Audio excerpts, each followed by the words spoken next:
할렐루야. 그래서 인사할까요? 반갑습니다. 명절 잘 지내셨습니까? 반갑습니다. 오늘 정말 기분이 참 좋습니다. 여러분 왜 좋은 줄 아시겠습니까? 왜 좋을까요? 특히 우리 성가대 우리 남성들이 꽉 차 있는 모습 볼 때에 제 마음이 너무너무 흐뭇하고 든든합니다. 여러분 특별히 성가대원들, 우리 남자 성가대원들 하나님 좋은 환경 주어서 주일을 성수할 수 있는 환경의 복을 달라고 여러분 기도해 주시면 감사하겠습니다. 여러 가지 마음은 원이로되 환경 때문에 나오지 못한 안타까움이 있는 줄 압니다. 계속해서 기도해 주어서 우리 성가대가 정말 전 성도들이 성가대 전체가 다 매주 성수할 수 있는 이 축복, 이 환경에 복을 달라고 뿐만 아니라 여러분들에게도 이 귀한 은혜가 있기를 주의 이름으로 축복합니다. 혹시 여러분 이번 명절을 맞이해서 차례 문제나 이런 영적 문제로 혹시 시험 든 분들 있습니까? 시험 들었다면 이 시간 새로운 회복의 역사가 주어지기를 주의 이름으로 축복합니다. 저는 오늘 봉독한 말씀을 가지고 뭐가 변하여 무엇이 물이 변하여 포도주가 됐다, 이런 말씀으로 하나님 말씀을 전달하려고 생각합니다. 어떤 사람은 그렇게 생각하기도 할 겁니다. 지금의 시대, 우리가 사는 시대가 어느 시대인 줄 아느냐? 21세기 과학 만능주의의 시대다. 사람이 인간을 복제하는 그런 시대다. 그런데 이런 과학이 발달된 이런 시대에 무슨 기적을 운운하느냐? 이렇게 생각하는 사람도 없지 않아 있으리라 생각이 됩니다. 여러분, 과연 오늘 21세기 과학의 시대는 기적이 없을까요? 아니요. 하나님은 어제나 오늘이나 영원토록 동일하신 하나님인 줄 믿습니다. 그렇다면 기적과 과학의 관계는 어떤 관계인가를 우리는 밝히 알아야 될 줄 믿습니다. 과학이라고 하는 것은 일반적인 법칙들을 적용해서 보여주는 것들입니다. 학문이지요. 일반적인 논리지요.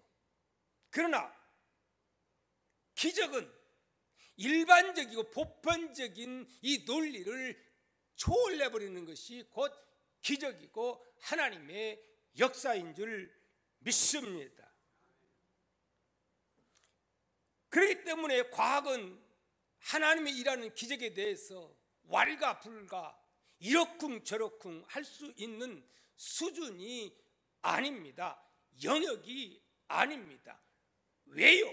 그 영역 위에 초월해서 계신 하나님의 역사이기 때문에 그렇습니다. 성경 신구약 66권은 알고 보면 모든 것들 창세기부터 시작해서 요한계시록에 있는 내용이 모두가 기적적인 그러한 말씀들이라 그렇게 말씀을 드릴 수가 있겠습니다. 할렐루야. 그렇게 믿는 자에게는 믿음대로 우리의 삶 속에 오늘도 여전히 하나님의 초자연적인 역사와 계시와 기적들이 일어날 것이며, 그리고 그 맛을 보면서 믿음의 생활을 직접 경험하며 간증하며 사는 주인공이 될 줄 믿습니다. 자, 오늘의 본문 뭐가 변하여? 물이 변하여. 예수님이 말씀하시니 물이 변하여 포도주 됐네.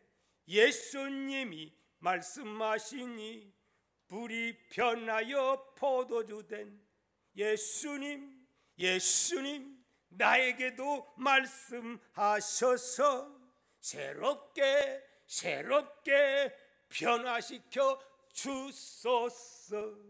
예수님이 말씀하시니 바디메오가 눈을 떴다네.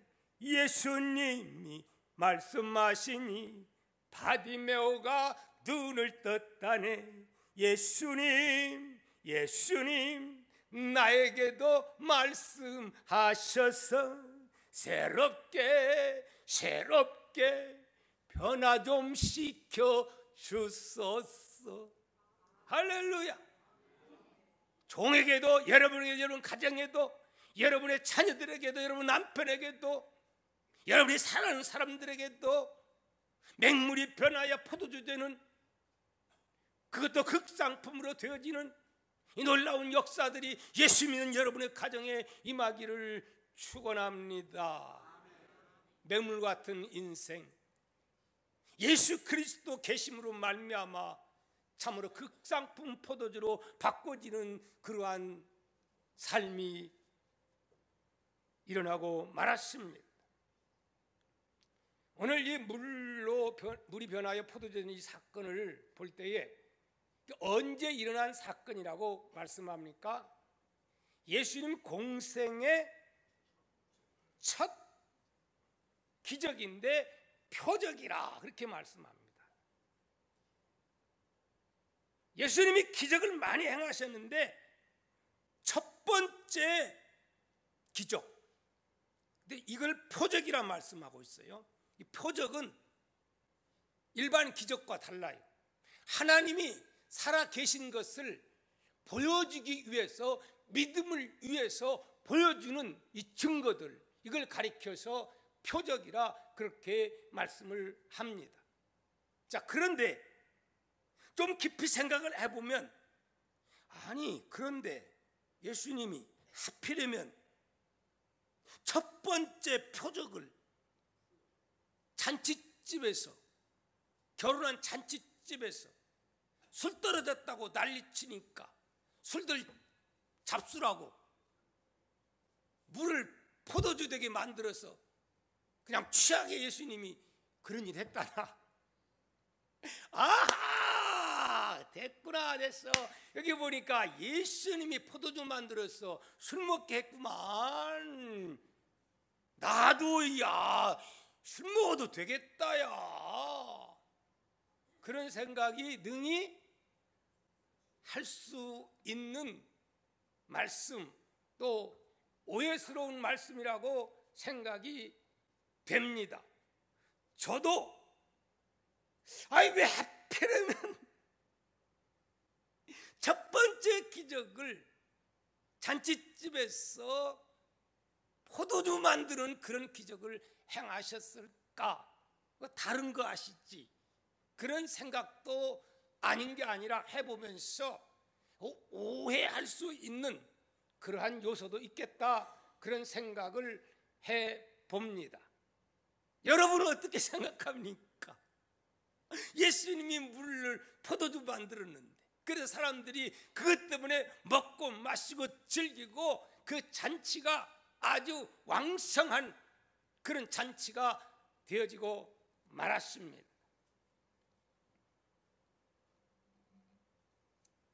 그렇지 않아도 이제 술을 내가 끊어야 되느냐, 그냥 말아야 되느냐, 이렇게 갈등하는 사람들은 이걸 잘못하면 예수님이 술 먹으면 좋아하는구나, 이렇게 생각을 할 수도 있겠다, 이렇게 믿음 약한 자들은 생각이 됩니다.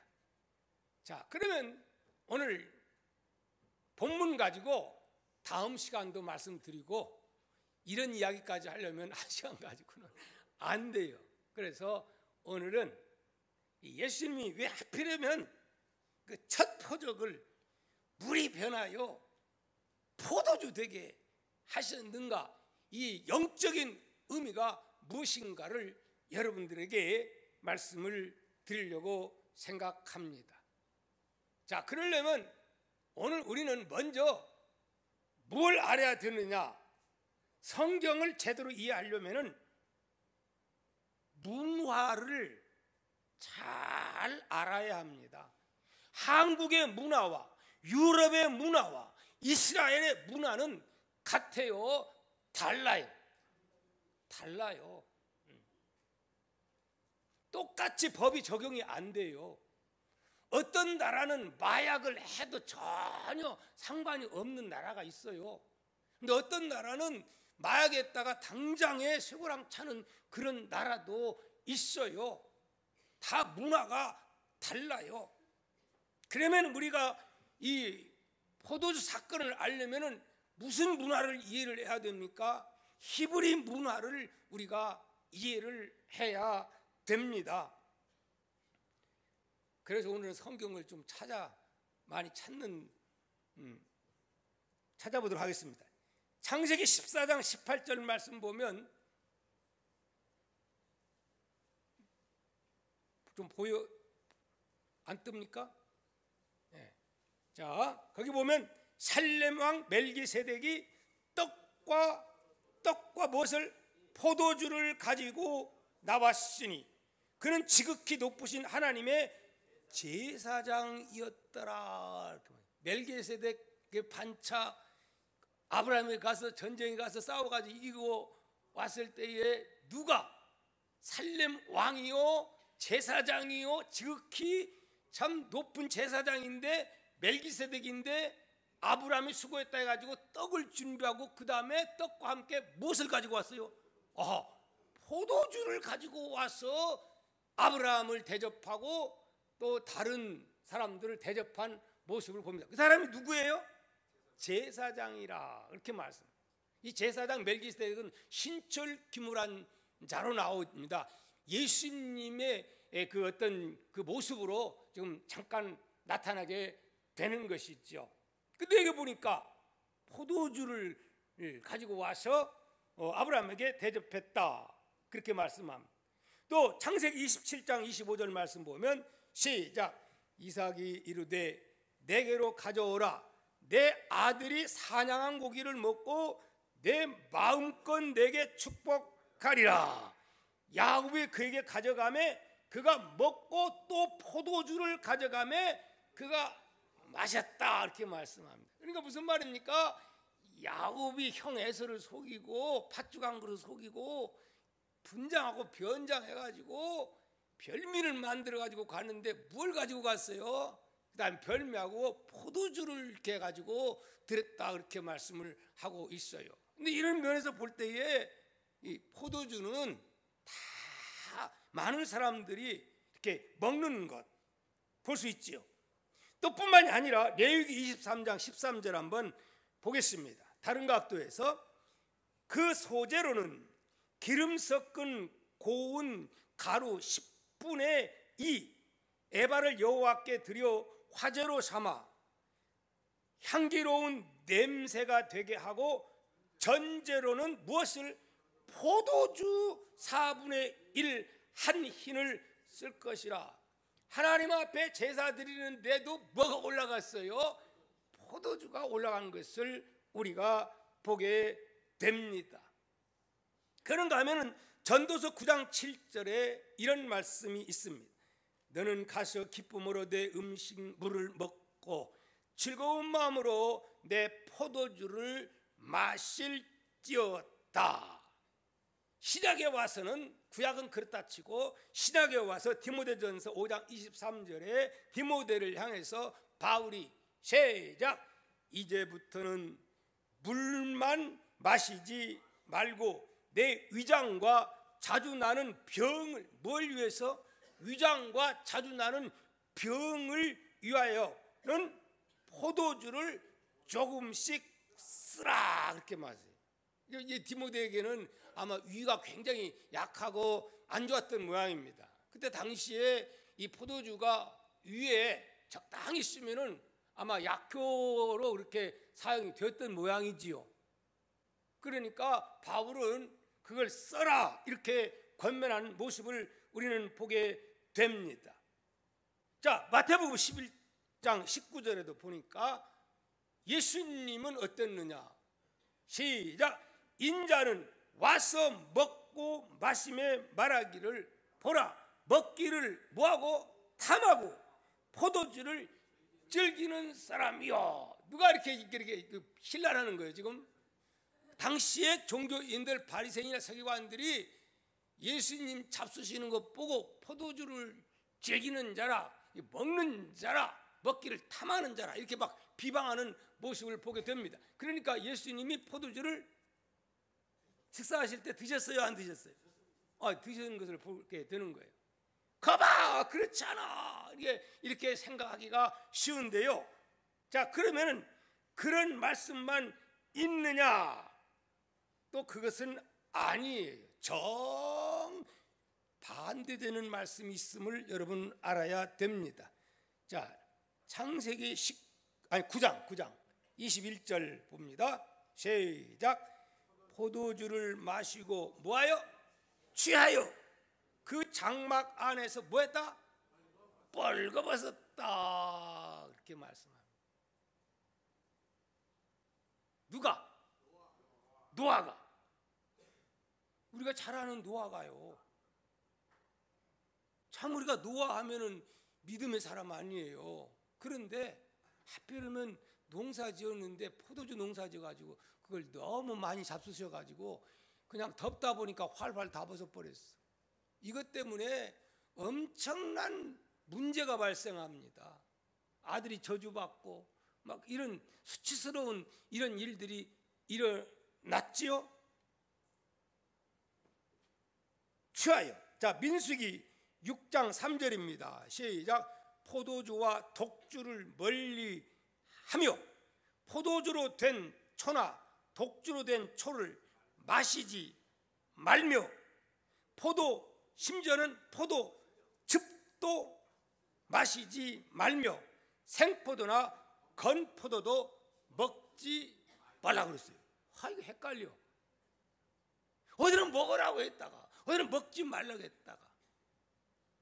여기 나실인들에게 지금 주는 말씀입니다. 이 말씀은 나실인들, 삼손 나실인이죠. 나실인에게는 특별히 삭도되지 말라 그랬죠. 자, 또 보도록 하겠습니다. 사무엘상 1장 14절입니다. 시작. 엘리가 그에게 이르되 내가 언제까지 취하여 있겠느냐? 포도주를 끊으라. 지금 누가 누구에게 하는 말입니까? 엘리 제사장이 한나가 사실은 아들 못 가져서 분인나에게 너무 분해가지고 성전에 와서 막 울면서 하나님 앞에 막 호소하고 기도하는데 얼마나 열성적으로 기도했더니 얼굴이 빨개가지고 입에서 저는 게 마치 술 먹고 술 취한 것처럼 그렇게 기도를 하고 얼굴이 빨개가지고. 그러니까 엘리 제사장이 이거 이제 늙어가지고 그 심정을 모르고 술 취한 여인아 언제까지 술 먹고 그렇게 중얼거릴 것이냐, 술 끊어라, 이렇게 지금 호통치는 모습을 보게 되지요. 물론 잘못한 거죠. 그건 어찌됐든 여기서는 술을 끊으라고 이렇게 말씀하고 있습니다.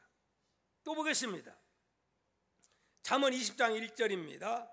시작. 포도주는 어떻게 하는 것이요? 거만하게 하는 것이요. 독주는 뭐에게 합니까? 떠들게 하는 것이라. 이에 미혹되는 자마다 지혜가 미혹이라고 말씀합니다. 이 독주가 들어가면 떠들게 해요. 막 떠들게 해요. 술집 가봐요. 시끄러워요. 명절 때가 되면 이제 처음에는 형님 아우 이러면서 얼마나 다정하고 막 그렇습니다. 그러다가 이제 한 잔, 두 잔, 형님 먼저, 아우 먼저 그렇게 하다가 술이 거나하게 들어가면 섭섭이가 나오기 시작합니다. 그래가지고 서로가 이 말 저 말 하다가 마침내는 형제가 없어 빤스 입고 막 치고받고 싸우는, 지난번에 말씀드렸죠. 이런 추태들이 안 일어나요? 많이 일어나는 것을 우리가 보게 됩니다. 자, 또 잠언 23장 31절도 한번 보겠습니다. 시작. 포도주는 붓고 잔에서 번쩍이며 순하게 내려가나니 너는 그것을 뭐하지도 말라. 여기는 보지도 말지어다 이렇게 말씀을 합니다. 이건 포도주를 보지도 말라는 거. 이사야 5장 22절 시작. 포도주를 마시기에 용감하며 독주를 잘 빚는 자들은 하나님이 부자가 되게 갈 것이다. 화 있을진저. 화가 있다는 거예요. 술 장사하면 술 만드는 일에서 팔면 여기는 또 화 있을진저라고 그렇게 말씀을 합니다. 여러분, 미국의 케네디가 엄청난 그 일들이 일어나죠. 다 자살 소동 일어나고 케네디가 갑자기 막 몰락하지요. 근데 그의 조상들이 무슨 장사한 줄 압니까? 양조장했습니다. 그래서 많은 분들이 그렇게 해서 미국이 이 양조장 크게 해서 이 술을 팔아서 엄청나게 많은 돈을 벌었다는 거예요. 그래서 그로 인해서 뭐 하나님께서 진노했다고 하는 그런 이야기들도 많이 되고 있습니다. 신약에 와서 로마서 14장 21절입니다. 고기도 먹지 아니하고 포도주도 마시지 아니하고 무엇에든지 내 형제로 거리끼게 하는 일을 아니함이 아름답다. 누가 지금 얘기한 겁니까? 바울 사도는 그렇게 말하고 있습니다. 자, 그러면 어떤 데는 뭐 이렇게 예수님 만들어서 주었고, 또 어떤 데는 보지도 말라 했고, 어떤 데는 이거 그 화가 임한다고 했고, 뭐 어떤 데는 정반대라 이 말. 이거 어떻게 우리가 해석하고 어떻게 이해를 해야 됩니까? 술을, 포도주를 교회에서는 안 먹습니까? 교회에서도 먹지요. 성찬 때 포도주 먹어요, 안 먹어요? 먹잖아요. 그럼 먹을 때에 어떤 의미로 먹습니까? 나 이거 지금 술 먹는다, 포도주 먹는다, 이거 한 잔 먹고서 괴로움을 잊어보겠다. 알코올로 술로 먹습니까? 예수님의 살과 피로 먹습니까? 술은 술인데 먹는 자세가 다른 거예요. 여기 디모데에게 자주 나는 위에 있는 일을 인해서 너는 조금씩 포도주를 먹어라 이렇게 말하는데, 이것은 뭐냐? 약용으로 먹어도 된다 하는 말입니다.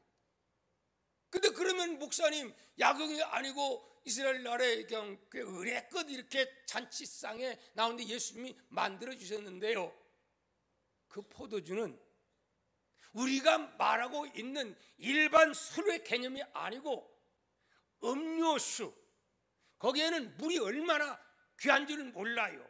그렇기 때문에 일반 물을 먹는 것보다는 여기에 알코올 기운이 약간 있을 때에 오히려 건강에 좋답니다.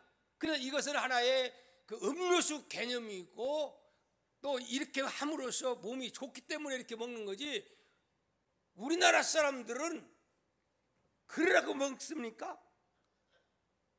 그런 개념으로 먹는다면 그게 뭔 문제가 되겠어요? 오히려 자기 몸에 건강하고 더 좋고 그런 건데, 근데 이것이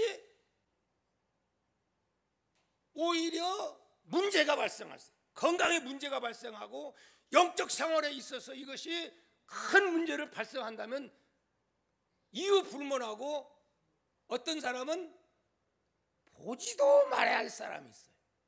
어떤 사람은 그거 뭐 먹어도 그만, 안 먹어도 그만, 그런 경우도 있어요.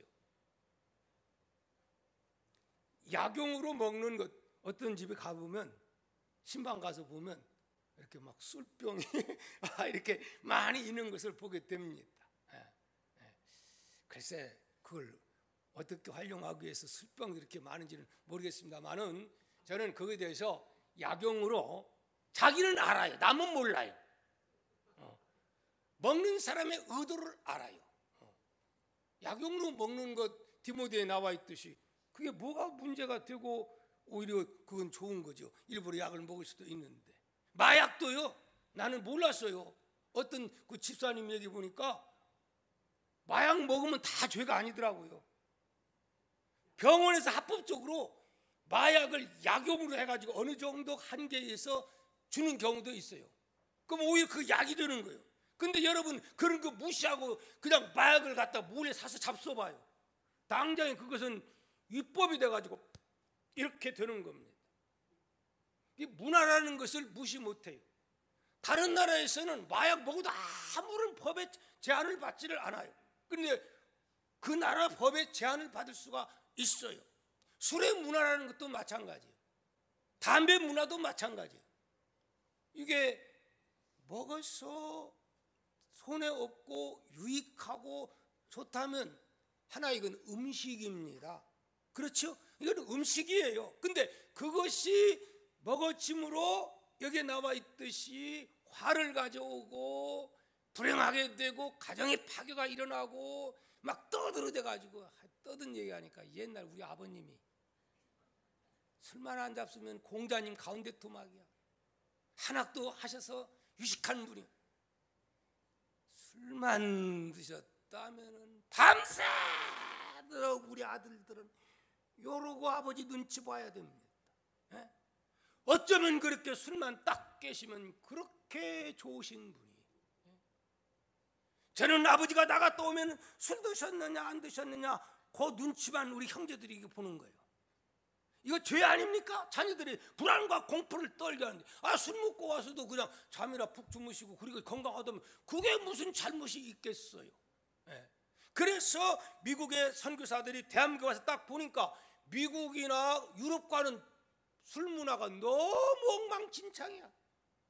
술 때문에 가문이 패망하고 술 때문에 가정이 이혼을 하고 술 때문에 엄청난 문제들이 발생해서 한국적인 차원에서 볼 때에 미국과 서구와는 다르다. 한국 문화에서는 기독교인들은 성경에 나와 있듯이 금주하는 것으로 해야 되겠다. 한국 문화에서 볼 때 담배도 마찬가지다. 담배가 100개 무리가 한 건가? 그래서 술과 담배에 예수 믿는 사람들은 금해야 된다. 그렇게 해서 사실 자기 나라에서는 안 그러는데 우리나라 문화에서 이르기 때문에 그렇게 결정을 해서 오늘날까지 금주 또 금연 그 영향력이 대한민국에 미치는 영향이 엄청나게 큰 거죠. 오늘날을 보세요. 담배 집에서도 피우면 담배 피는 사람 요즘은 진짜 불쌍해 죽겠어요. 마누라 눈치 봐야 자녀 눈치 봐야지 나가서는 또 담배 피우고 가면 뒤에서 저 인간이 어디서 담배 얘기 그러고 팰 데가 없어요. 또 몰래 숨어가지고 화장실에서 담배 피면요 위로 올라가가지고요 냄새 얼마나 또 고약해요. 왜? 이런 술이나 담배나 이것은 뭐 구원 문제와 연관시키는 문제가 아니고 음식입니다. 음식. 먹어서 백해무익하고 좋지 않으면 먹지 않아야 된다고 하는 거지요. 할렐루야. 그래서 당대에 막 우리처럼 그냥 술을 먹어가지고 문제를 일으키는 이런 경우도 있어요. 그러나 보편적으로 그냥 음료수 마시고 건강상 이렇게 그들은 마셨습니다. 우리 식사하고 나서 숭늉 마시듯이. 할렐루야.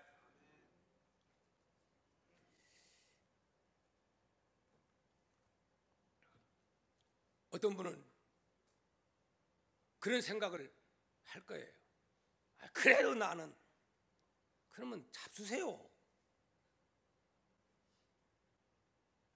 아니 잡수고 나서 그것 때문에 내가 건강하고 행복하고 문제가 없고 뭐 좋다면 잡숴야죠. 그거 먹어서 더 건강하고 더 가정이 행복하고 실수 안 하고 그러면냐고 뭐 술이 자체가 뭔 겁니까? 그것이 문제가 발생하고 질병을 가져오고 뭐 실수를 하게 되고 옛날에 한 어떤 우리 집사님 있었어요.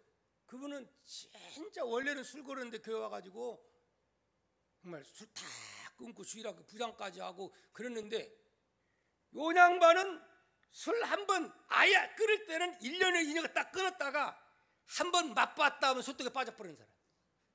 김 아무개 있잖아요. 그런 사람. 술을 그 안 먹을 때는 정말 사람이 쓸만해요. 근데 이거 하면 술 맛봤다 하면 그냥 그 속에 빠져가지고 길거리에서 그냥 쓰러지고 니나노하고 이렇게 집사님이 니나노하고 있으니 이게 기가 막힌 거 아니에요? 결국은 이 세상을 떠났습니다만은, 이게 먹어도 되는 사람이 있고 안 먹어도 되는 사람이 있어요. 먹어도 되는 사람 유익하면 자 쓰시라 이 말이에요. 마음에 거리낌이 하나도 없으면 괜찮아요. 근데 먹으면서 거리낌이 있으면 그게 죄가 되는 거예요. 답시다. 거리낌이 없으면 죄가 안 된다. 먹으면서 거리낌이 있으면 거리낌 자체가 그것이 죄가 되는 거예요. 그게 올무가 되는 거예요. 자, 그리고 시간이 갔습니다만은 마지막으로 말씀 한 가지 더 드린다면, 이 말씀이 이 맹물이 변해 포도주 되는 이 일들, 근데 예수님께서 적당히 하시고 그냥 잔치집에 있다가 갔어요? 아니면 끝까지 거기 같이 계셨어요?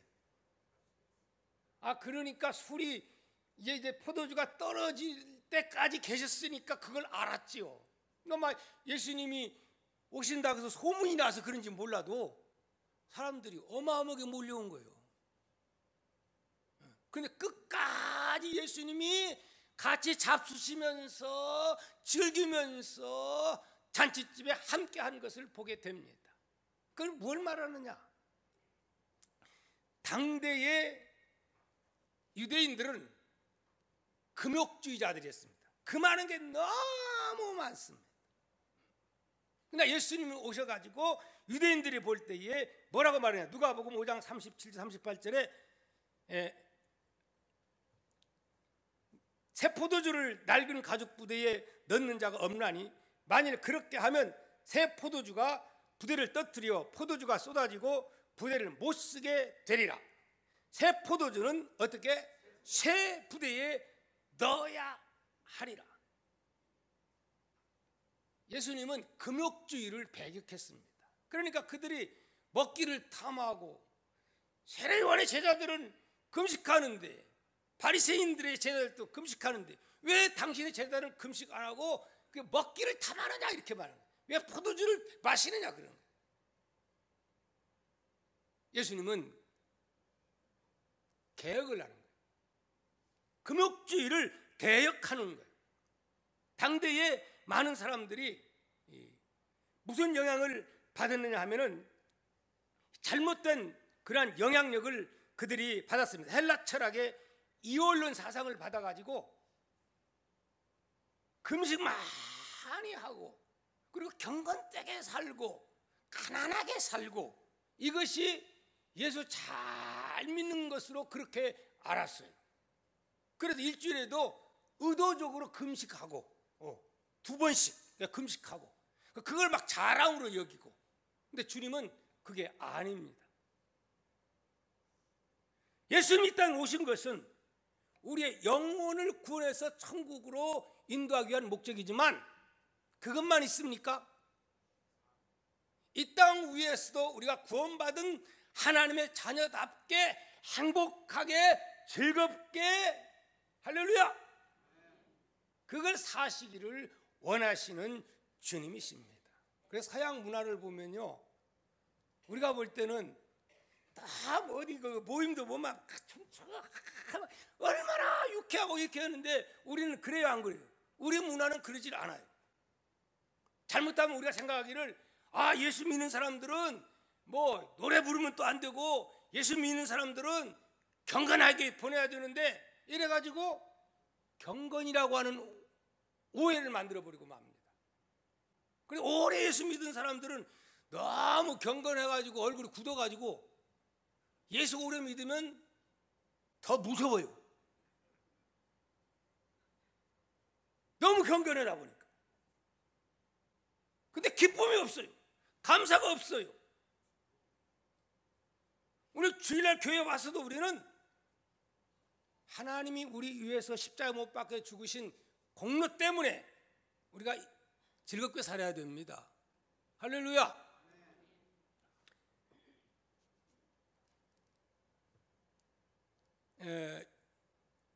마태복음 25장 1절 말씀 보면 그때의 천국은 마치 등을 들고 신랑을 맞으러 나간 열 처녀 같다 이렇게 말씀했어요.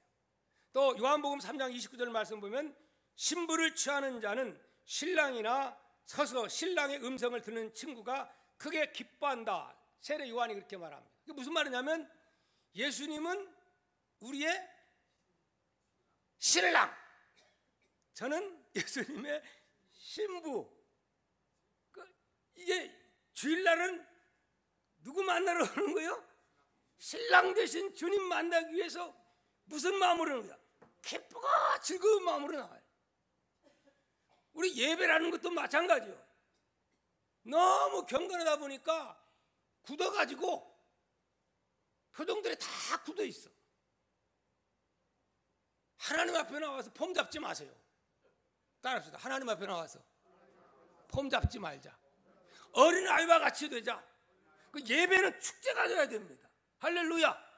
축제가 아니라 그냥 오만 짐을 혼자 짊어진 것처럼 그렇게 예배를 드리는 분들이 참 많아요. 교회 와서는 예배가 기쁨으로 찬송하고 신랑 되신 주님 만나는 그런 기쁨 가지고 드려지는 예배가 되어야 될 줄 믿습니다. 우리의 삶도 그래야 되지요. 아니 은혜 받은 사람이 뭡니까? 다른 점이 우리는 내 안에 예수가 계시기 때문에 기쁨으로 사는 거지요. 감사하며 사는 거지요. 근데 우리 집에 우리 교패가 있는 집하고 불패가 있는 집에 두 집이 딱 맞은편에 있는데 교패가 있는 우리 집에서는 맨날 한숨 소리만 나오고 싸우는 소리만 들려오고 불패가 있는 집에서는 오히려 거기에는 막 항상 우는 소리만 들려오면 그거 안 들은 거지. 예배를 마치고 나갈 때도 누가 볼 때는 그냥 얼굴이 환하고 막 기쁨이 넘쳐가지고 할렐루야 할렐루야 이러고 하는데 나가면서 인상을 팍 쓰면서 나가면 안 된다 이 말입니다. 할렐루야. 주일날도 너무 자녀들에게 공부해라 공부해라 공부해라 공부해. 주일날은 그런 날이 아니에요. 나 자유 얻었네 너 자유 얻. 주일날은 좀 행복하게 할렐루야 그렇게 할 수 있기를 주의 이름으로 축복합니다. 예수님 믿는다고 세상과 단절이 아니요. 신령한 생활을 하기 위해서 기도 많이 한다고 해서 부부간에도 막 완전히 단절이 아니요. 더 사랑하고 더 세상과 관계를 맺고 그래서 복음을 전파하고 그러려면 우리에게 희락과 기쁨이 즐거움이 있어야 될 줄 믿습니다. 예수님 세상을 단절하는 게 아니고 끝까지 남으셔서 함께 드시고 마시면서 예수님이 이 땅에 오신 것은 이런 어려운 삶을 함께 마시고 즐기면서 그래서 복음을 전한 줄 믿습니다. 기도합니다.